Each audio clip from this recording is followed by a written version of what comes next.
Na aula de hoje, vamos estudar o adjetivo. No momento de explicar o que é um adjetivo, de falar de sua classificação, do gênero, número e grau, foi utilizada a gramática de Faraque Moura. Além disso, em um momento específico da aula que será avisado, foi utilizado o Guia da Reforma Ortográfica do Museu da Língua Portuguesa, além do site Flip.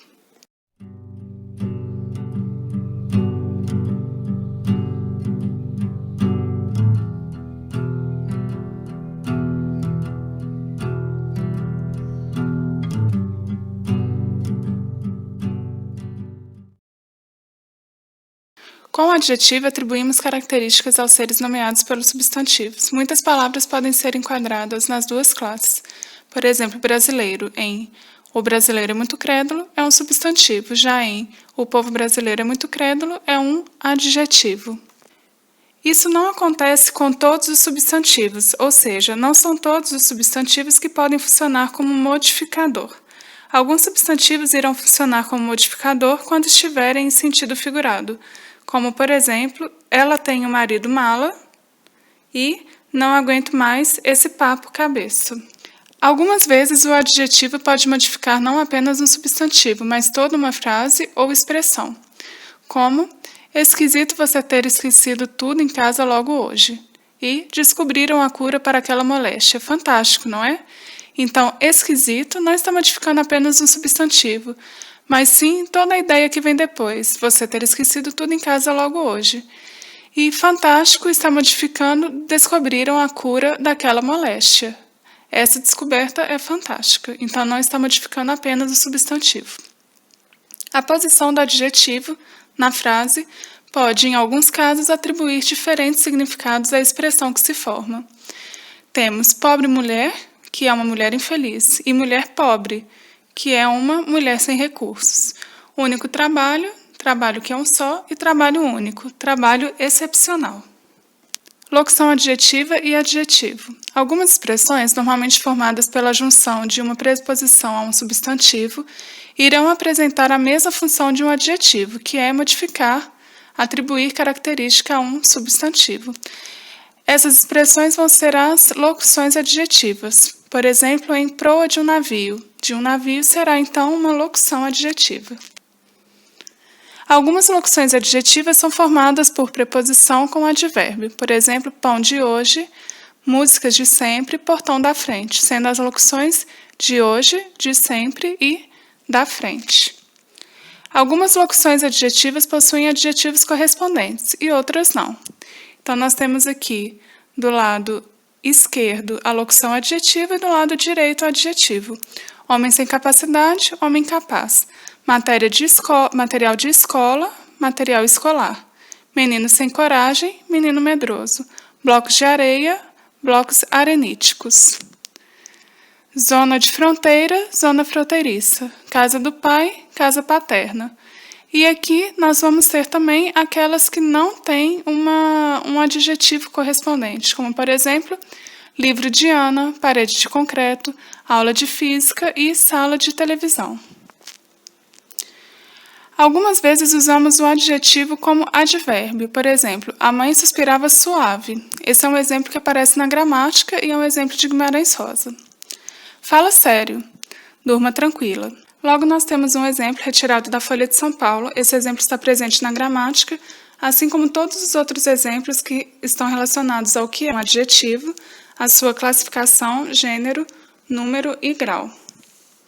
As principais descobertas da sua pesquisa foram feitas em Portugal? Exato! Em 1976 decidi ir a Portugal e fiquei 6 meses pesquisando lá. Classificação. Adjetivos primitivos.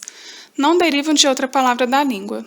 Por exemplo, carnaval, festa móvel realizada em fevereiro ou março, 40 dias antes da Semana Santa, com duração de 4 dias, de sábado a terça-feira. Esse exemplo que está na gramática foi retirado do Almanaque Abril. Adjetivos derivados.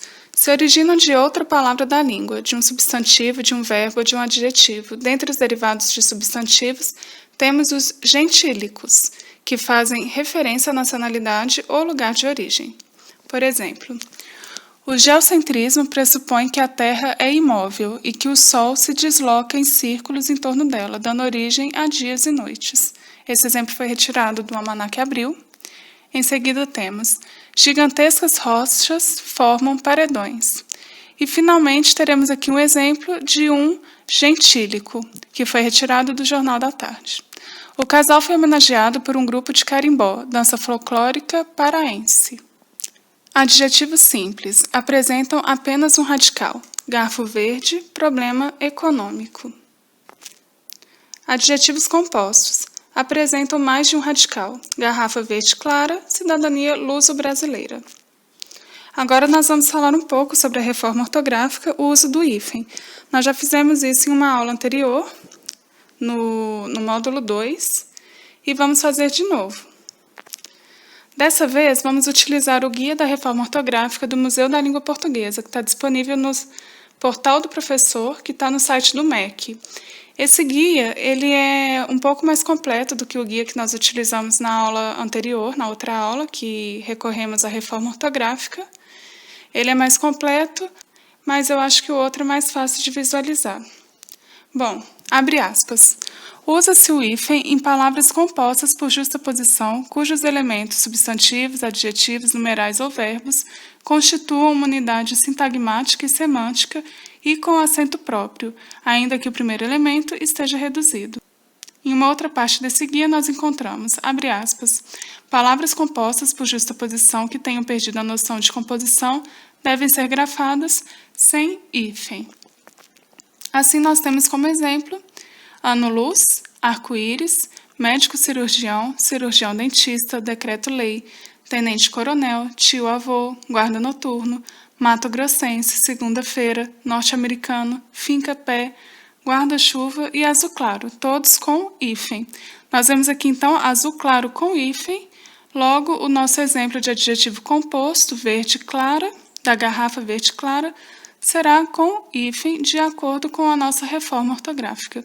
Os outros exemplos que nós temos aqui sem o hífen: passatempo, girassol, madressilva, manda-chuva, pontapé, paraquedas e paraquedista. Voltamos agora às explicações e exemplos que estão disponíveis na gramática de Faraco e Moura. Adjetivos restritivos limitam, particularizam o significado de um substantivo. O personagem Garfield, o gato gordo, preguiçoso e egoísta, surge em 1978 e logo se torna um fenômeno. Esse exemplo é originalmente do Almanaque Abril. Adjetivos explicativos indicam uma qualidade indissociável do significado do substantivo. Leite branco, ovelha mansa, leão feroz. Ou seja, a gente pressupõe que é uma qualidade do leite ser branco, de uma ovelha ser mansa e do leão ser feroz. Gênero. O adjetivo concorda com o substantivo e pode ser, dessa forma, feminino ou masculino. Adjetivos biformes. Apresenta uma forma para o feminino e outra para o masculino. Por exemplo, sonho dourado, ilusão dourada. Leito solitário, cama solitária. Líquido impuro, matéria impura. Nu e nua, trabalhador, trabalhadeira, tentador e tentadora, brincalhão e brincalhona, ilhéu e ilhoa, ateu, ateia. Adjetivos uniformes. Apresentam uma única forma para o feminino e para o masculino. Por exemplo, sonho constante, ilusão constante, triste engano, triste lembrança, caráter ímpar, condição ímpar. Número. Concorda com o substantivo, mais uma vez, então o adjetivo vai concordar com o substantivo. Pode estar dessa forma no singular ou no plural. Exemplo: bom propósito, bons propósitos. Lágrima amarga, lágrimas amargas. Quadro pequeno, quadros pequenos. E alguns são invariáveis, como azul marinho. Então, blusa azul marinho, blusas azul marinho. Grau. Adjetivos podem estar no grau comparativo ou no grau superlativo. Grau comparativo. Pode haver a comparação entre duas características do mesmo ser. 1. Comparativo de superioridade. João é mais esperto que gordo. Lembrando, gente, que todos esses exemplos não são meus, são exemplos que estão na gramática. 2. Comparativo de igualdade. João é tão esperto quanto gordo. 3. Comparativo de inferioridade. João é menos esperto que gordo.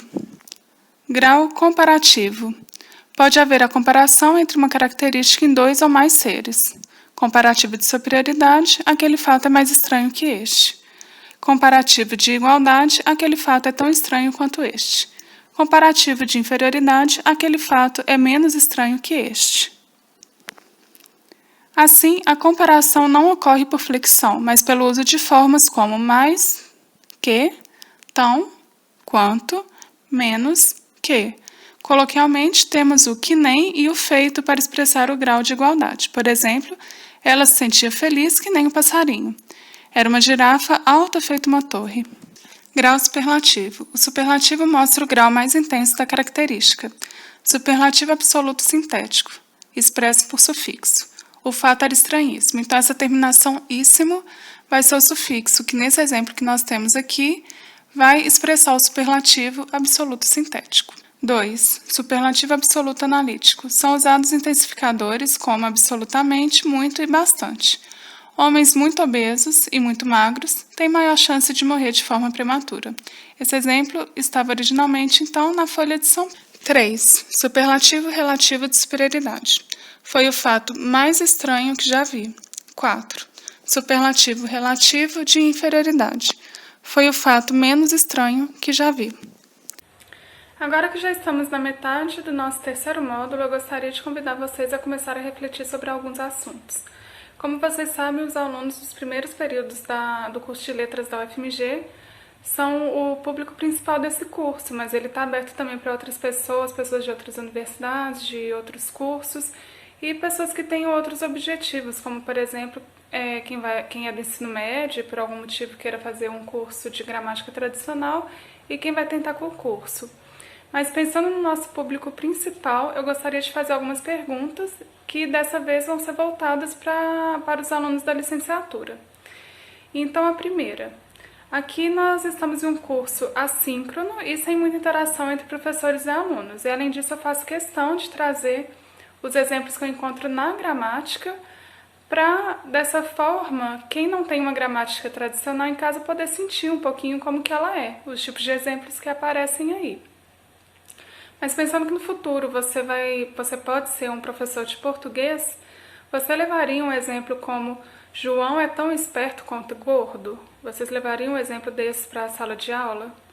E mais que isso, você levaria frases soltas com o único objetivo de mostrar, por exemplo, as classes de palavra, ou você contextualizaria a gramática usando textos jornalísticos, por exemplo, textos de diversos gêneros, e discutindo como a produção de sentido é construída com a escolha de palavras, por exemplo, com a escolha de um adjetivo em detrimento de outro, como que o sentido é produzido com isso, com essas escolhas. E a segunda pergunta é, primeiro, eu vou deixar para vocês aqui na descrição do vídeo uma pergunta que foi feita no site Flip, que é do Dicionário Priberam, e essa pergunta foi sobre por que luso brasileiro tem hífen e se realmente essa palavra tem hífen agora com a reforma.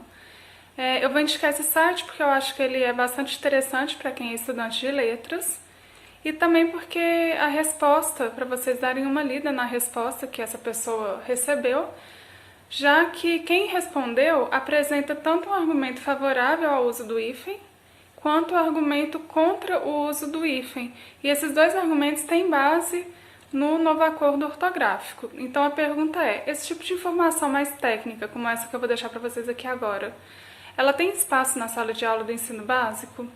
E caso você ache que tenha, como isso se justifica e de que maneira isso pode ser feito, considerando que o ensino fundamental, o ensino médio, não é a mesma coisa que um curso de graduação em letras? Ou não, você acha que isso não cabe, não pode ter nenhum espaço, esse tipo de coisa, numa sala de aula de escola? Bom, se você ainda não tiver um posicionamento em relação a essas perguntas que eu fiz, tudo bem, você está no começo do seu curso, mas de toda forma eu acho que é um bom momento para você começar a refletir sobre esse tipo de coisa. Até a próxima aula!